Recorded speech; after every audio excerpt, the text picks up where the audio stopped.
Muy buenas tardes. Soy Julio Prieto de la Comisión de Equidad de la Facultad de Ciencias. Estamos en el último evento de nuestro jueves y el título de esta actividad es Escucha nuestras voces, con el grupo de teatro La Factoría Escénica de la Facultad de Ciencias, con su director, el maestro de teatro de la facultad, el profesor Marco Antonio Santiago Villegas. Por favor, profesor Marco, adelante.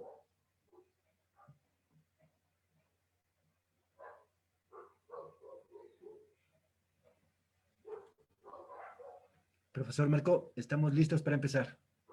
¿Estamos listos entonces? Adelante. Bien, bien. Nosotros somos la Factoría de Escénica, el taller de teatro de la Facultad de Ciencias. Este espectáculo, preparado por las integrantes femeninas de la Factoría, se llama Escucha nuestras voces. Esperemos que sea de su agrado. Esta es la tercera llamada. Tercera. Principiamos. Escucha, de Daniel García Santella. Era una bella tarde en la Ciudad de México. Un par de amigas se encontraba disfrutando de un café, mientras esperaban emocionadas a otra de sus amigas, quien había asistido a una entrevista de trabajo. Andy, por aquí. Andrea voltea hacia donde su amiga está, levanta la mano en forma de saludo y se dirige hacia el lugar donde se encuentran. Hola, preciosa, ¿cómo te fue? ¿Sí te dieron el empleo? Sí me lo dieron. ¿Todo bien? Te noto como desanimada. Pues, mira, la verdad sí estoy molesta. Es que resulta que me dieron el empleo. Pero el tipo dijo que me van a aceptar por mi trayectoria, pero pagándome la mitad. Y lo cito, porque no esperábamos una mujer. ¿Cómo? O sea, solamente porque eres mujer, ¿no le importaron ni siquiera tus maestrías, tus doctorados, la segunda carrera?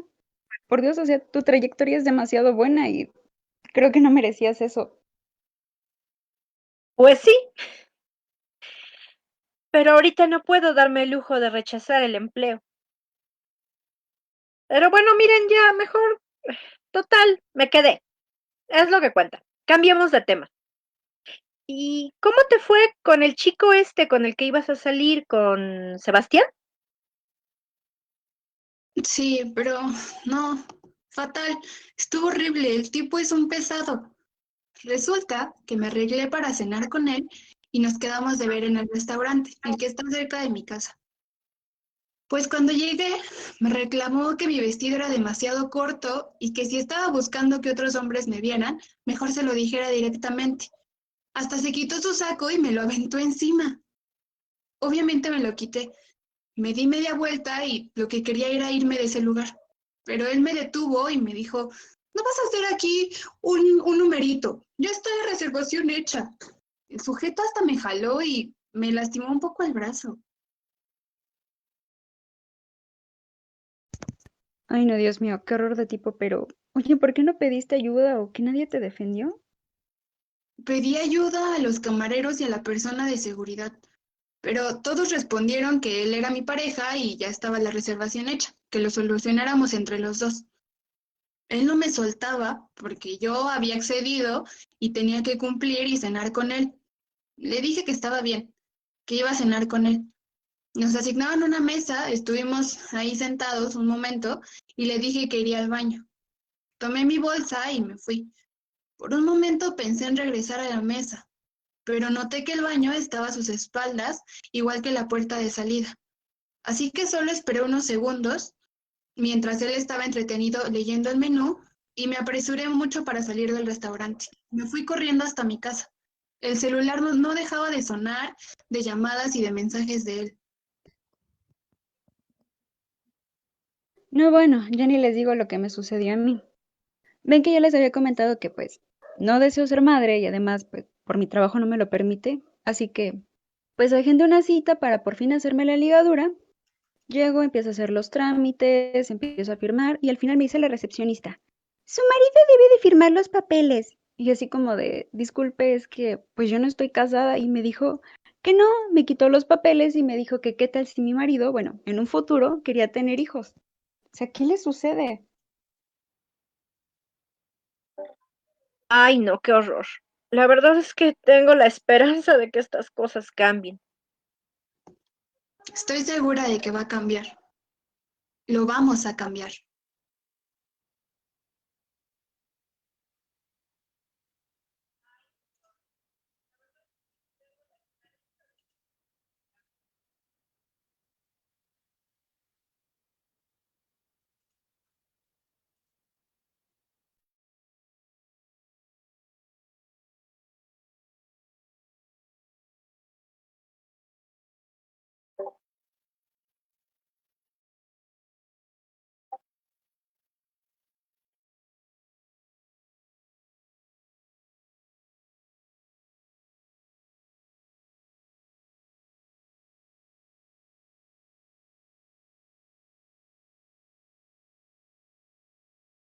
Casi seguro no me conoces, pero has dicho mi nombre.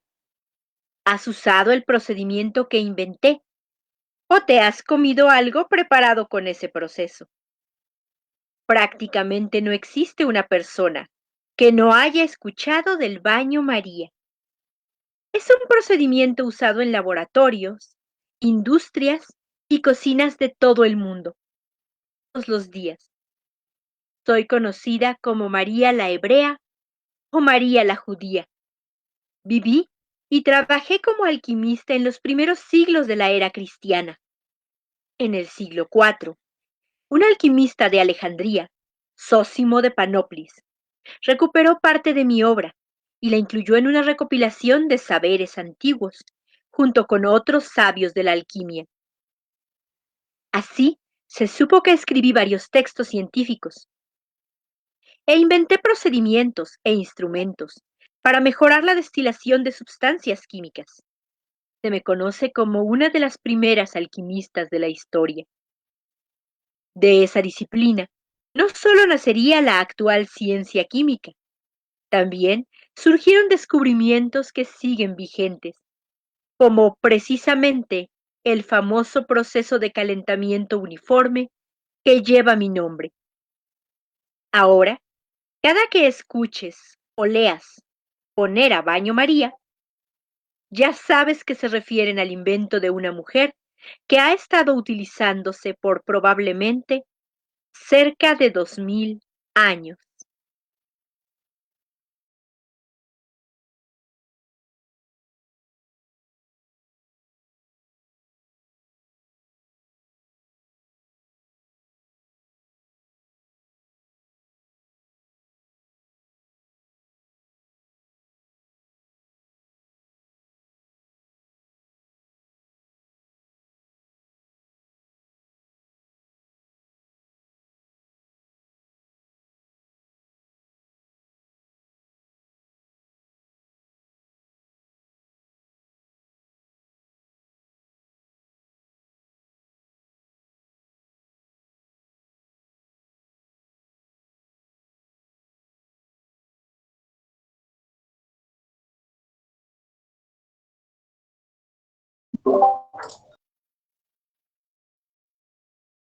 Hola, mi nombre es Agnes Pockels. Soy alemana y científica, aunque nunca tuve un puesto en un instituto o universidad. Toda mi vida fui ama de casa, primero cuidando de la casa de mis padres y luego la de mi hermano. Era el último tercio del siglo XIX y eso era lo que se esperaba de una mujer. Mis padres no me permitieron inscribirme en la universidad, pero desde que estudiaba la educación básica me intrigaron las ciencias naturales, especialmente la física. Así que cuando mi hermano, Friedrich Pockels, en parte por mi influencia, entró a la universidad para estudiar precisamente física, me dediqué a estudiar toda la carrera con sus libros y apuntes, hasta el doctorado. Creé mi propio laboratorio en casa, Había observado que el agua con jabón que usaba para lavar los platos presentaba fenómenos muy interesantes, así que comencé a estudiar sus propiedades físicas.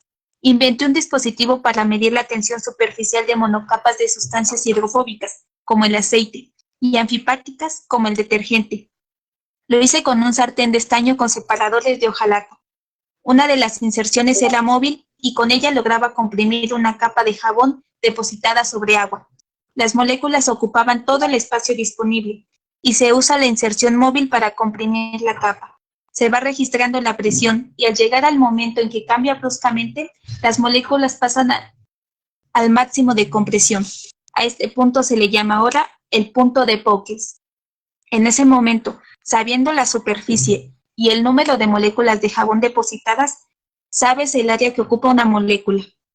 Además, el dispositivo incorporaba una balanza con un disco de hojalata muy pequeño, de 6 milímetros. Determinando la fuerza necesaria para que el disco atraviese la monocapa, se obtiene una medida de la tensión superficial. Medí la tensión superficial con diferentes concentraciones de aceite, así como las cantidades de sustancias necesarias para lograr una monocapa. Mi hermano me animó a publicar. En ese tiempo, las revistas científicas no aceptaban las contribuciones femeninas, y menos la de una ama de casa sin un título, pero me sugirió escribir una carta a un científico de gran influencia, John William Strutt, tercer barón Raleigh. Él a su vez consideró valiosos mis descubrimientos, y los envió a Nature, solicitando se publicase. Nadie le decía que no al barón, y se publicaron mis hallazgos. A partir de ahí, continué investigando en casa, publicando con frecuencia en las revistas científicas e incluso en Nature 2 veces más. En 1932, la Universidad Politécnica de Brunswick me concedió el doctorado honoris causa en ingeniería, el primero concedido a una mujer como inventora del método cuantitativo para medir la tensión superficial. El mismo año le fue otorgado el premio Nobel a Irving Lockwood por su trabajo en películas monomoleculares y en química de superficies, utilizando un dispositivo que perfeccionaba el que yo había inventado.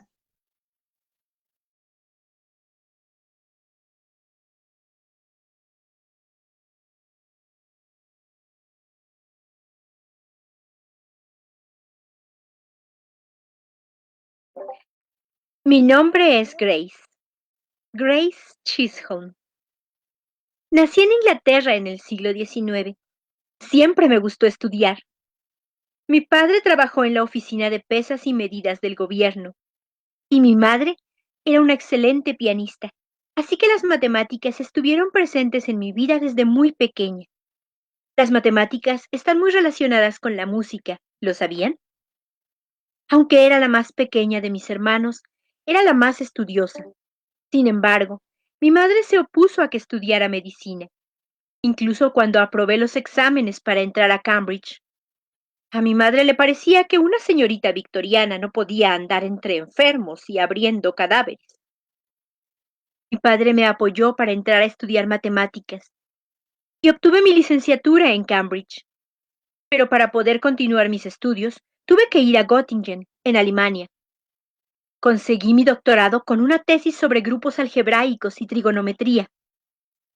Entonces volví a Inglaterra, donde William Young, tras leer mi tesis, me escribió para solicitar mi colaboración en un libro de astronomía. La colaboración científica no fue lo único que le interesó, pues al poco tiempo me pidió matrimonio. Al principio lo rechacé, pero estuvo insiste. Finalmente nos casamos y viajamos por muchos lugares de Europa como un equipo científico, publicando libros y más de 200 artículos. Sin embargo, solo se publicaban bajo su nombre, por las trabas y prejuicios que existían para reconocer el trabajo de las mujeres. También tuvimos 6 hijos. Se me recuerda por ser pionera en la didáctica de la geometría, ya que durante el desarrollo, las niñas y niños primero interactúan con cuerpos con volumen que con la geometría plana. Sin embargo, a pesar de que publiqué mi libro al respecto a principios del siglo XX, apenas se ha comenzado a poner en práctica en los colegios esta aproximación, considerándose la más moderna. También puedes recordarme por mi trabajo sobre infinitos derivados, y sobre las relaciones entre derivadas de una función arbitraria que contribuyó al teorema de Dengel-Young-Sachs. Aunque se me atribuye con mi apellido de casada, está ahí mi nombre, en la historia de las matemáticas.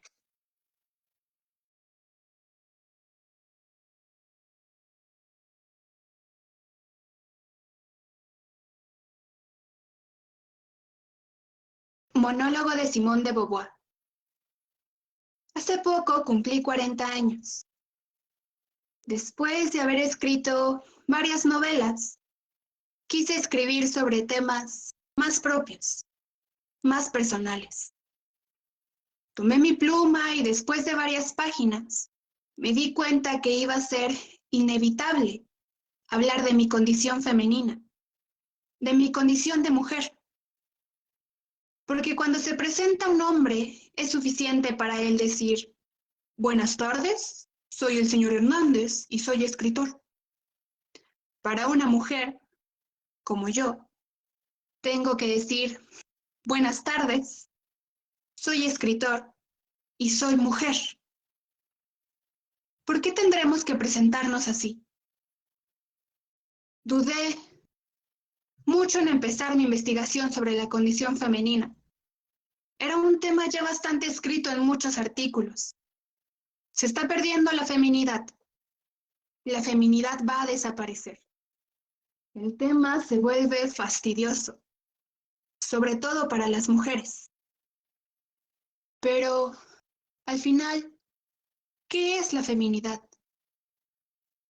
Podemos acordar aproximadamente que la mitad de la humanidad son hombres y la otra mitad somos mujeres. La mitad de la humanidad es la masculinidad y la otra mitad es la feminidad. Entonces, ¿por qué se nos pide ser más mujer? ¿Hay un molde para ser mujer? Si a los 30 años me hubieran dicho que iba a escribir un libro sobre la condición femenina, me hubiera sorprendido. Quizás enojado. A los 40 lo estoy disfrutando muchísimo. Es un tema tan evidente, pero a la vez tan ignorado. Y a mí me interesa entender por qué una mujer vive sus sueños, sus decepciones, sus frustraciones, diferente a un hombre. Basta con pasearse en la calle para ver que la humanidad se divide en dos grupos que caminan diferente, que se visten diferente y que hablan diferente. Empecé mi investigación enlistando todas las creencias sobre la feminidad, los mitos que existen sobre la mujer en nuestra sociedad. Pero sabía que mi trabajo no sería completo si no iba a buscar las causas de estos mitos. Estudié temas biológicos, fisiológicos, psicológicos, incluso tecnológicos. No se le había ocurrido a ningún hombre analizar la condición peculiar del hombre en la sociedad, la singularidad del hombre. Es que no tiene caso. El hombre lo es todo. En la mayoría de los idiomas, el hombre es tanto el polo positivo como el polo neutro. El hombre es la humanidad. El hombre es el todo, es el principal, es el esencial. La mujer es lo otro. El otro. La mujer es el segundo sexo. La mujer no es esencial, no se define por sí misma, se define en reciprocidad al hombre, que lo es todo. Entonces seguí con mi investigación y me di cuenta que en la historia de la civilización muchas veces se crean grupos de excluidos. Excluidos como los negros, excluidos como los proletarios o los judíos. Pero entre ellos existe una comunidad. Ellos dicen nosotros, se identifican. Sin embargo, las mujeres no se identifican tan fácilmente entre ellas. No dicen nosotras. De hecho, una mujer blanca se identificará más fácilmente con un hombre blanco que con una mujer negra. Una mujer burguesa se identificará más fácilmente con un hombre burgués que con una proletaria. Las mujeres no forman comunidad. Las mujeres no dicen nosotras porque viven dispersas dentro del grupo de hombres por doquier. Y al varón le resulta bastante satisfactorio creerse y sentirse el rey de la creación. Hasta los antifeministas buscaron teorías en la religión, en la teología, en la biología, para explicar la inferioridad de la mujer. En discusiones filosóficas, varios hombres suelen interpelarme para decirme, ¿usted opina eso porque es mujer? Claro, como por si tener ovarios y un útero y la regla y hormonas me quitara cualquier objetividad. Como si ellos cuando escribieron sus teorías no tenían ahí sus hormonas y su testosterona indicándoles qué pensar. Lo que quiero es concientizar sobre estas diferencias y entenderlas. Compartir lo que entendí. Compartir lo que entendí de por qué la mujer se comporta diferente del hombre. Y dentro de todo lo que les decía que estudié de biología, fisiología y etcétera, me di cuenta de una cosa. De que el comportamiento de la mujer no viene dictado por su naturaleza, sino por la cultura. La naturaleza no dictamina toda la sociedad. Es la cultura que explica cómo estamos interactuando en nuestra sociedad. En otros términos, no se nace mujer, se llega a serlo. Yo fui bastante privilegiada. Cuando publiqué mi primera novela, fui reconocida inmediatamente como escritor. Y a la vez ya era reconocida como mujer. Por lo tanto, no sufrí mi feminidad. Tenía el mejor de los mundos. Era un individuo completo, íntegro e integral. Pero muchas mujeres se quedan en su feminidad porque el hombre le explica que es muy natural para ellas casarse, volverse esclava de su esposo, tener hijos, dedicarse a criarlos. El hombre explica que le resulta muy natural todo eso. Por lo tanto, su feminidad se resume a eso. No pretendo cambiar la condición femenina. Para ello falta muchísimo. Lo que sí pretendo es concientizar. Concientizar sobre estas diferencias y concientizar de que se puede tomar decisiones con libre voluntad. Lo que quiero compartir es que cada mujer y cada hombre puede y debe decidir sobre lo que quiere para su sexualidad, sobre lo que sueña para hacer su familia. Cada mujer, cada hombre, tiene que definir lo que quiere hacer en el trabajo, si quiere o no trabajar, con libre elección y con libre voluntad. Lo que quiero es concientizar que este esfuerzo se tiene que hacer en conjunto, entre hombres y mujeres. Lo que quiero es concientizar que cuando el segundo sexo haya contestado estas preguntas y las estará viviendo, entonces, y solo entonces, viviremos en una sociedad completa, poderosa, hecha de hombres y mujeres totalmente completos y libres. Gracias.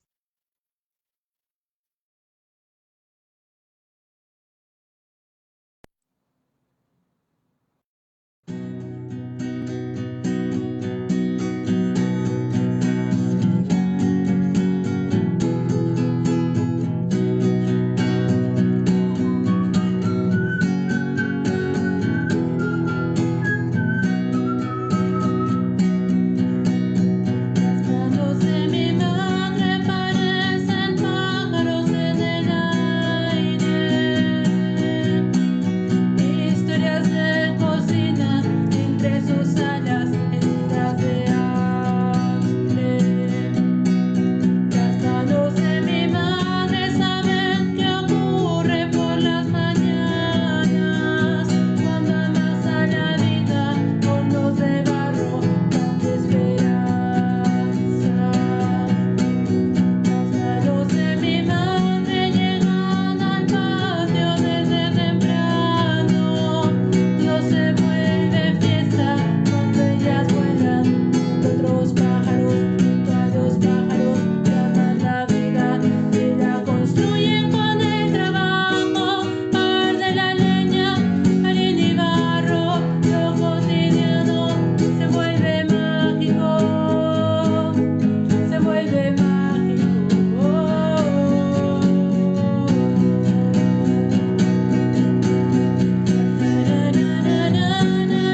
Hola, soy Marianne Gronberg, encantada de conocerles. Me alegra poder hablar de lo que más me apasionó toda mi vida, la ciencia. Quiero contarles que tuve una vida muy emocionante, prácticamente desde que nací, ya que apenas tenía 1 año de edad cuando mi familia, que vivía en Rusia, se trasladó a Francia. Mis padres eran artistas, mi madre, arquitecta. Me impulsaron intelectualmente y estudié ciencias naturales. Hice mi doctorado en el Instituto de Biología Marina de Roscoe. Quería entender cómo las moléculas que están en el interior de las células hacen que cada tipo celular funcione de forma diferente y armónica para así construir los tipos complejos. Eso me llevó a Nueva York, donde fui aceptada para trabajar con Severo Ochoa. Era un magnífico laboratorio con un excelente equipo de trabajo. Entonces, descubrí una enzima que, in vitro, era capaz de favorecer la síntesis de ácidos nucleicos, los códigos que la célula interpreta para construir proteínas. Al principio, el doctor Ochoa no estaba muy convencido de mi descubrimiento, pero repetimos los experimentos, comprobando que teníamos una molécula de gran importancia, la polinucleótido fosforilasa. El descubrimiento de esta molécula fue crucial para el avance de la biología molecular. Fue el detonante de la investigación que llevó a descifrar el código genético. Los artículos con que publicamos este descubrimiento llevaban mi nombre como primera autora. Por este descubrimiento, Severo Ochoa recibió el premio Nobel junto con Arthur Kornberg. Este último por sus trabajos sobre la síntesis de ADN. Al menos, Ochoa me mencionó en el discurso de agradecimiento. Para este momento, yo había regresado a Francia y continué trabajando, desarrollando sistemas in vitro para el control de la expresión de genes, descubriendo así muchas enzimas importantes en la edición del código genético. Recibí muchos honores en mi país adoptivo y en mi natal Rusia, entre otros, el rango de Gran Oficial de la Legión de Honor en Francia. Tuve una vida larga, conocí el siglo XXI y pude ver completarse el proyecto Genoma Humano, para el cual fue tan importante el descubrimiento de una molécula peculiar un día de verano de 1954.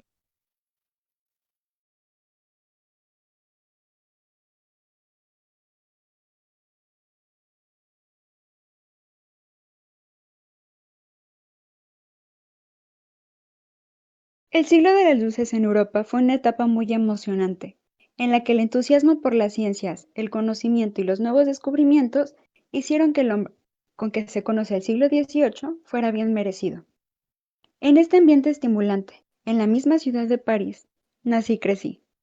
Mi nombre es Sophie Germain y mi familia me parecía demasiado interesada en el dinero y la política. Eso y el hecho de que estalló la Revolución Francesa me hicieron buscar paz y tranquilidad en un mundo lleno de orden y de armonía. El mundo de las matemáticas. Mi familia no comprendía mi inclinación. De niña me dejaban sin luz y sin calefacción durante la noche. Esto para evitar que me desvelara haciendo cálculos. Pero yo me envolví en mantas y encendí una vela, la cual escondía. Esto era para poder continuar estudiando. Pero bueno, al final se resignaron. Y yo continué de forma autodidacta, obviamente con muchas peripecias. Cuando se fundó la Escuela Politécnica de París, no permitían entrar a mujeres. Pero yo conseguí apuntes de contrabando y hasta presenté un trabajo firmado con el nombre de un antiguo alumno, cuyo apellido era Leblanc. El profesor, nada menos que Joseph Lagrange, quedó muy impresionado e insistió en conocer al autor. Qué sorpresa se llevó al descubrir que era yo. Además, me felicitó y me animó a continuar estudiando. Con el mismo seudónimo de Leblanc, mantuve la correspondencia con Gauss sobre teoría de números. Bueno, nunca nos conocimos, pero llegó a enterarse con sorpresa de que el matemático con quien había estudiado los teoremas era una joven mujer. La Academia de Ciencias de París ofreció un premio al mejor trabajo sobre superficies elásticas. Así me enfoqué en física matemática, presentando mis trabajos 3 años consecutivos, hasta que en 1816 gané el Grand Prix Extraordinaire de la Academia de Ciencias. A partir de entonces, gané respeto y reconocimiento por parte de la comunidad científica. y fui la primera mujer que no era esposa de un matemático que logró asistir a las sesiones de la Academia de Ciencias. Aunque nunca obtuve un grado, la historia de la ciencia me recuerda por mi teorema sobre los números primos, el teorema de Germain, así como las investigaciones sobre superficies elásticas. Bueno, ahora cuando camines por el 14º arrondissement de París y pases por la calle que lleva mi nombre, sabrás que es en memoria de una mujer autodidacta, que se atrevió a afrontar los problemas matemáticos que a los demás académicos les parecieron difíciles.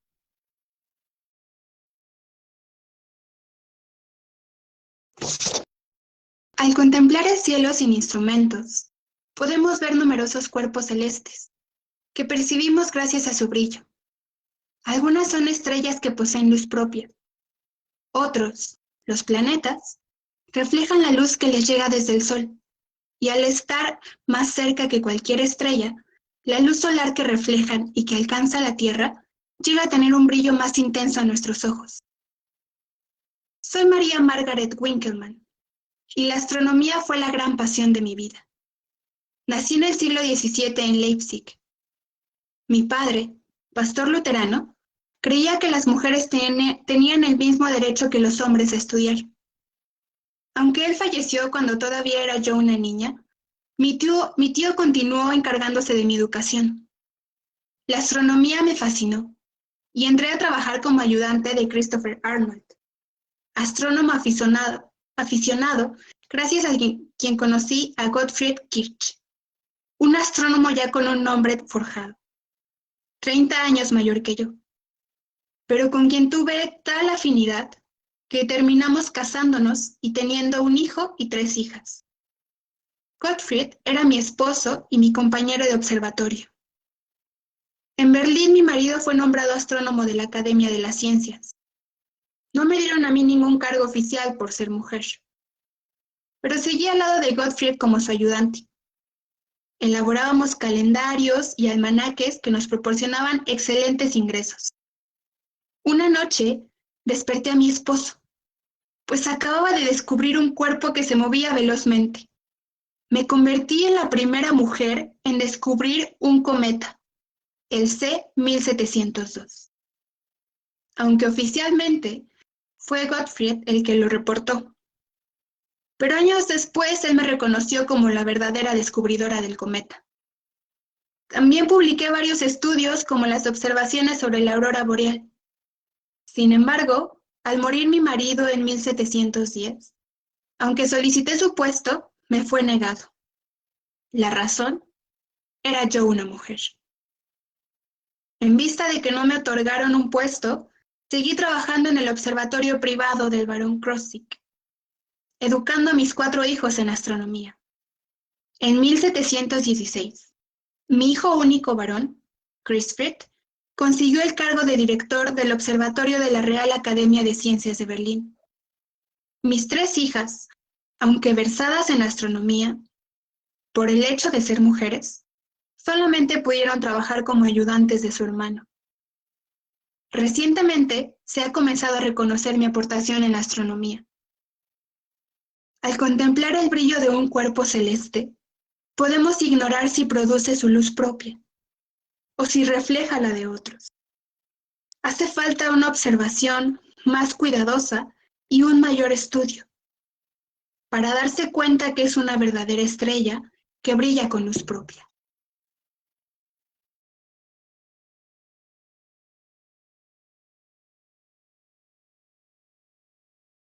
A continuación, vamos a interpretar poemas de una autora independiente, pero muy buena, Lynette de la Paz. Comenzaremos con Más mujeres más. Hoy nos falta una mujer, 2, 3 y 10.